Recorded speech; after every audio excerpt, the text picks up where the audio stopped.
Bueno, vamos a terminar los ejercicios de química orgánica con este último ejercicio que dice: completa las siguientes reacciones.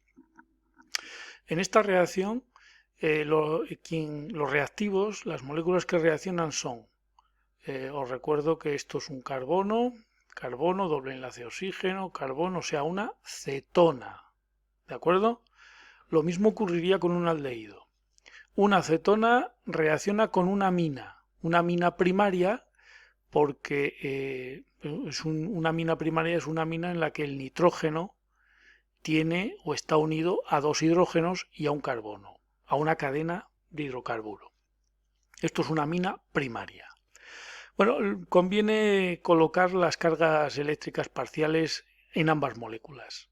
El oxígeno es más electronegativo, carga parcial negativa. El carbono de la acetona, por tanto, es más electropositivo, carga parcial positiva. La amina, el átomo electronegativo es el nitrógeno. Luego, la carga parcial negativa sobre el nitrógeno y las cargas parciales positivas sobre los hidrógenos y el carbono. Sin embargo, en la reacción entre cetonas o aldehídos y aminas primarias, los que intervienen son nitrógeno, hidrógeno, oxígeno y este carbono. ¿Cómo va a ser el ataque? El par de electrones del nitrógeno, que es un polo negativo, eléctrico, ataca al carbono electropositivo, ¿de acuerdo? Es decir, con una carga parcial positiva. Y el oxígeno con una carga parcial negativa, además es bastante electronegativo, tiene un par de electrones, atacará uno de los hidrógenos de la amina que tiene una carga parcial positiva y además es un enlace, el nitrógeno-hidrógeno es un enlace más lábil, más fácil de romper que el nitrógeno-carbono.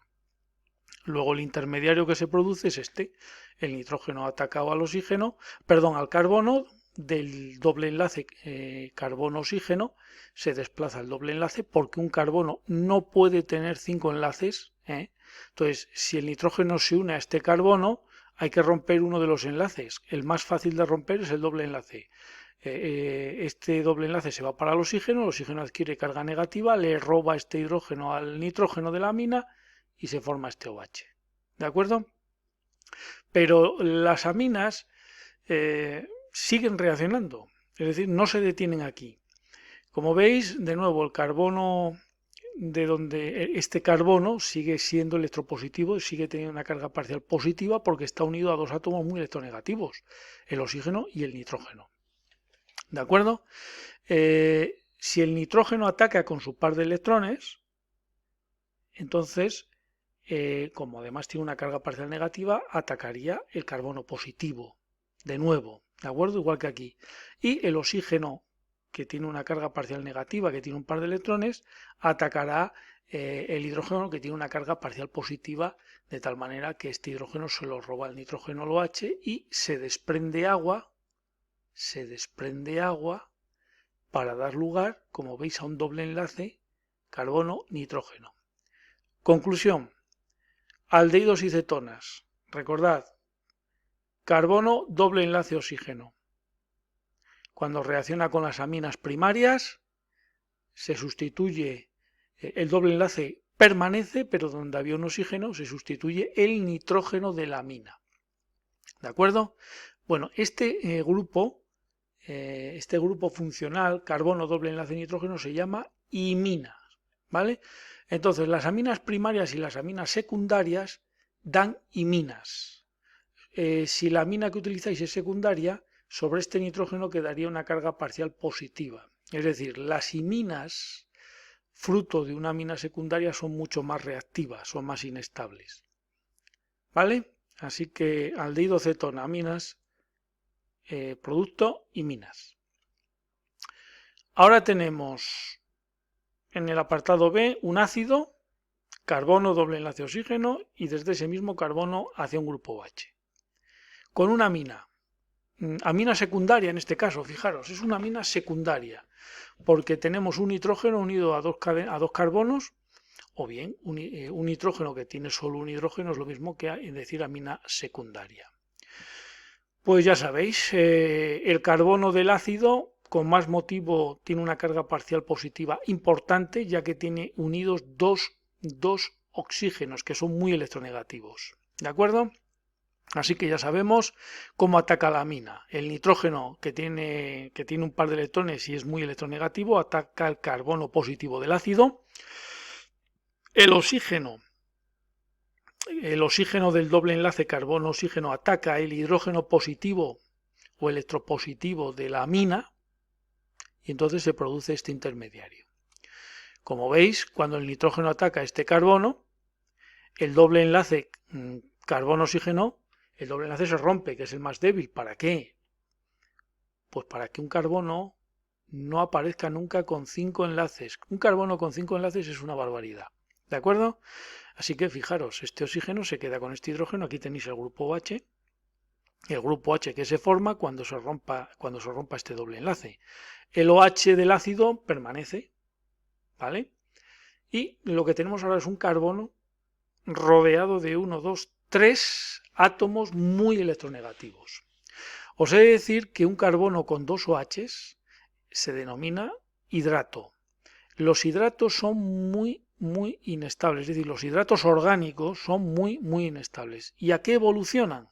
Evolucionan siempre a la pérdida de vapor de agua, es decir, pérdida de agua con recuperación del doble enlace carbono-oxígeno, solo que ahora, fijaros, el grupo OH, que se ha ido en forma de agua, ha sido sustituido por la amina, ¿de acuerdo? Por la amina, que ha perdido su hidrógeno.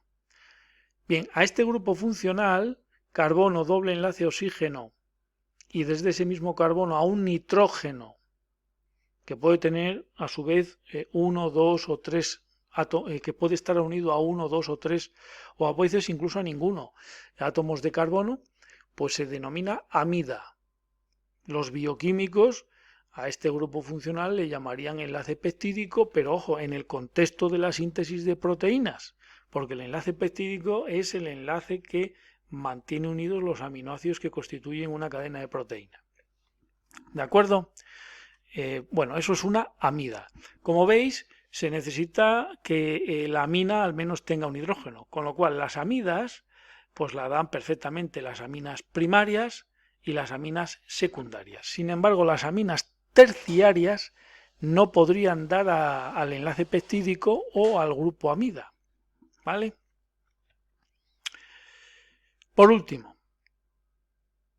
así que ya hemos visto cómo las aminas reaccionan con aldehídos o cetonas, cómo reaccionan con ácidos y por último vamos a ver cómo reaccionan las aminas con un derivado halogenado de un alcano, cloruro de este alcano, ¿de acuerdo? Es decir, una cadena de hidrocarburo con un cloro, con un yodo o con un bromo, ¿vale? Es lo que se llama un haloalcano, es decir, un cloroalcano, un bromoalcano o un yodoalcano. Conviene, para saber cómo reacciona esto, conviene separar las cargas eléctricas en las moléculas. El cloro, lo mismo el flúor, el bromo y el yodo, son más electronegativos, sobre todo el cloro, el bromo y el flúor, más electronegativos que el carbono. Por lo tanto, el cloro tendrá una carga parcial negativa y el carbono tendrá un polo eléctrico positivo, una carga parcial positiva. ¿Este carbono a quién va a atraer?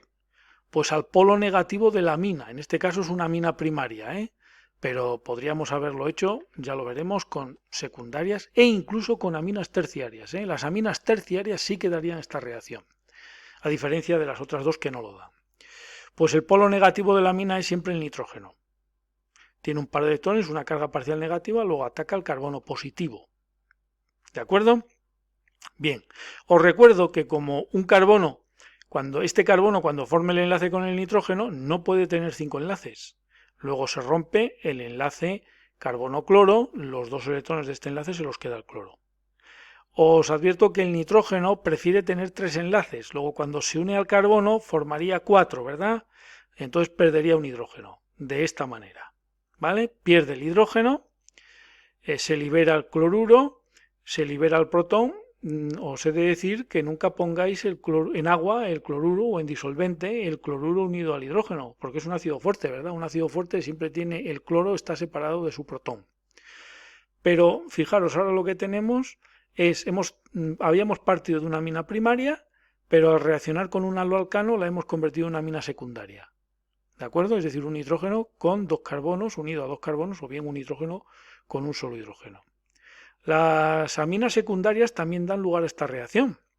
Es decir, esta amina secundaria podría volver a reaccionar con este cloroalcano y tendríamos una amina terciaria. Y la amina terciaria resultante podría seguir reaccionando con otra molécula de cloroalcano y entonces tendríamos una sal. Sería una sal de amonio cuaternario. ¿Vale? Sería un cloruro de un amonio cuaternario. Pero bueno, esa es otra historia.